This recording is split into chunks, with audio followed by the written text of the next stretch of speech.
Artists and Authors by CentralValleyTalk.com continues on this Thursday. Good morning, friends. It's Austin Reed. Almost to 11:15 now. It is a much cooler day across the Central Valley, and that's going to continue over the next few days weather-wise.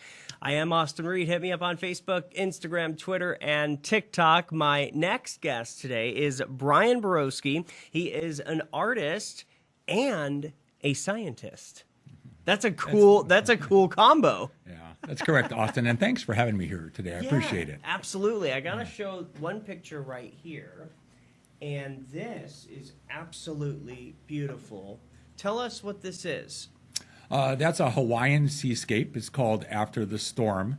And the focus of that was just really to try to get the drama that one experiences, after you get the storm and things are clearing, but you still have that surge in the sea. Beautiful. How How long did this take you to do? Probably around 40 hours of work. Yeah. How meditating is that for you? Meditating might be a good way to describe it. I think people often say painting is relaxed. It must be relaxing. Uh-huh. But it's something you love, but it's not necessarily relaxing. So if you're painting from life, if you're trying to capture the essence of the scene, there's a lot of mental energy that goes into it, a lot of focus. And so while it's something you enjoy, it's not necessarily relaxing. So meditative is a good way to describe the process. Yeah, thank you. Now, this is another beautiful piece, and we were just looking at some other ones just via picture. But if I can hold this up, hopefully we can see that okay. Yeah. Mm-hmm. Yeah, so that's a floral that's painted from life. So if you're a representational artist, it's important to paint from life because photographs just don't capture the variety of color and what we as artists term edge value. So as some things come in and out of focus, so painting from life, you can see that, and then it's our challenge as an artist to put that into a painting so that when somebody looks at it, they're not only seeing the visual representation of a rose or a flower, but also experiencing sort of the essence and the feeling that the artist is trying to impart. And how long did this take you? About the same amount of time. So it's interesting. We get asked that question a lot as artists. Well, how long did it take to paint it? Mm-hmm. And some artists like to answer, it took a lifetime, because it's a lifetime of observation, right? Because that's really what painting is about. It's observing at a deeper level. That's where the science and the art sort of comes together really naturally. As scientists, we look into things deeply. As artists, we do the same. Sure. And so while one might be able to quantify it in terms of the number of hours, it's really about developing that ability to see, the intellectual capacity to then think about all of the different aspects that go into creating art, and then being able to then accomplish that through your motor skills and create the painting. I was watching CBS Sunday Morning a couple weekends ago, and they were talking about how there's some art museums across the country and across the world that are in the midst of putting together a show on what life was like during COVID. And that's going to be very interesting to see. Have you done anything like that, or? Well, certainly the artist community was challenged during this time because obviously, we work with art galleries. I work with a wonderful local gallery, a Sense of Place art gallery here in Fresno on Van Ness Avenue.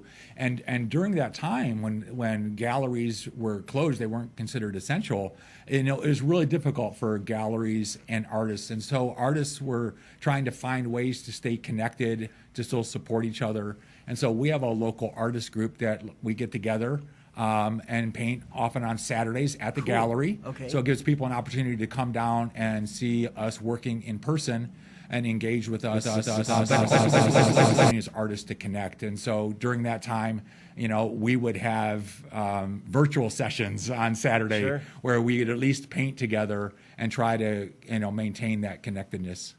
Is your favorite works of art scenery?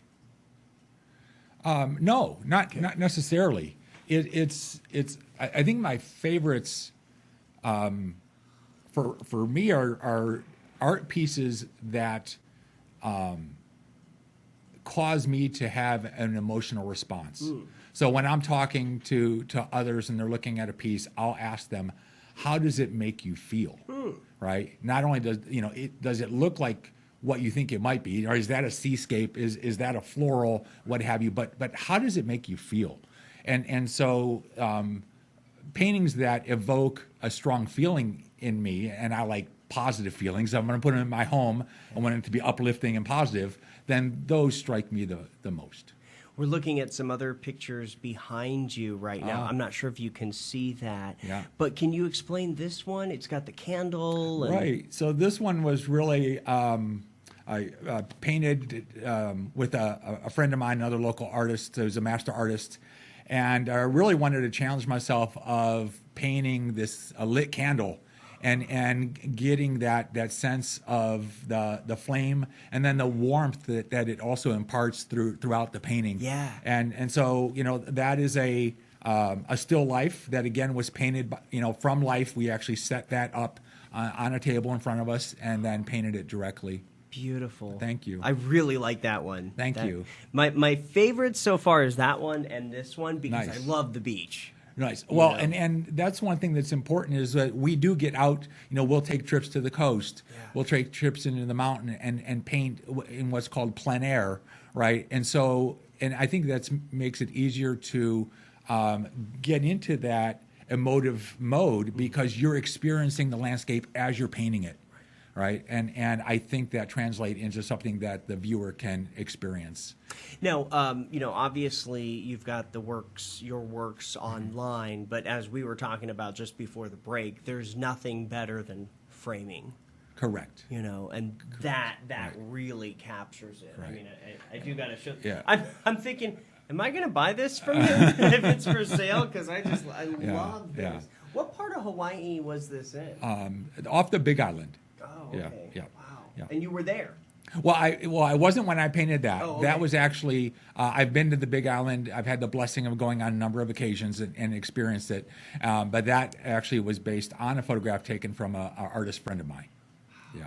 It's just Yeah. I really, Thank you. really, really like it, Yeah. and the depth too.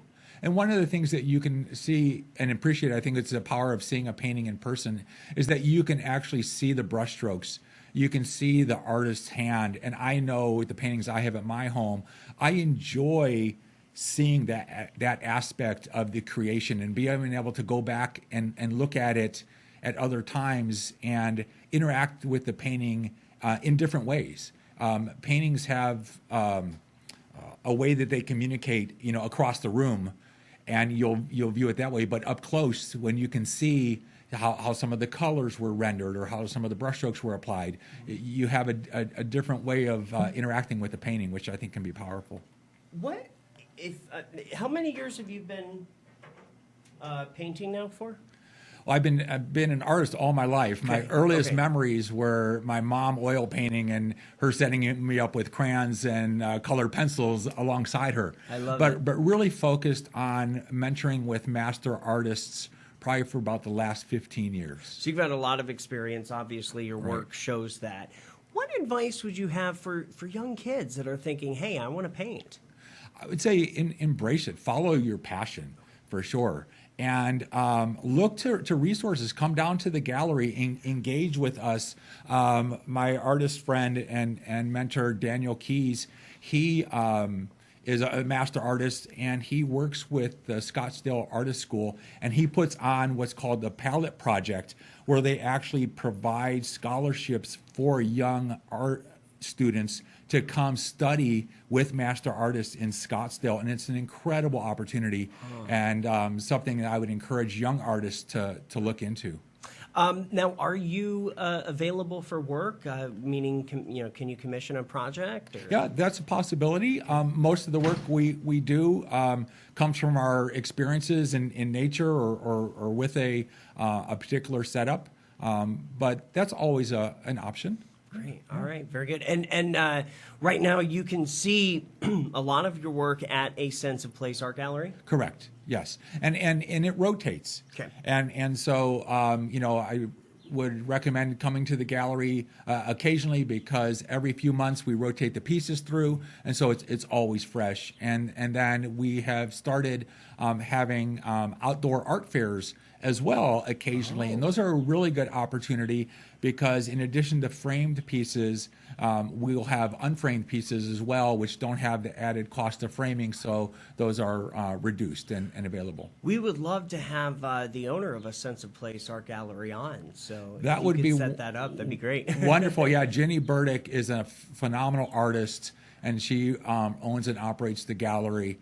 and is really a special person, so I'll encourage her to do that. Awesome. All right, we've got about 30 seconds left. Anything else you wanted to talk about? Anything I missed? Well, just to thank you for your efforts in supporting the local art community. I think the Fresno art community is really strong, and I just love to see the support that you're providing. And then people can learn more on your Instagram at Brian Boroski. Correct. All right, very good. Come back anytime with new pieces, all right? Be my pleasure. Thank you. I'm Austin Reed. You're watching Artists and Authors. We'll be back with one more guest this hour coming up in just a little while, though, so don't go anywhere.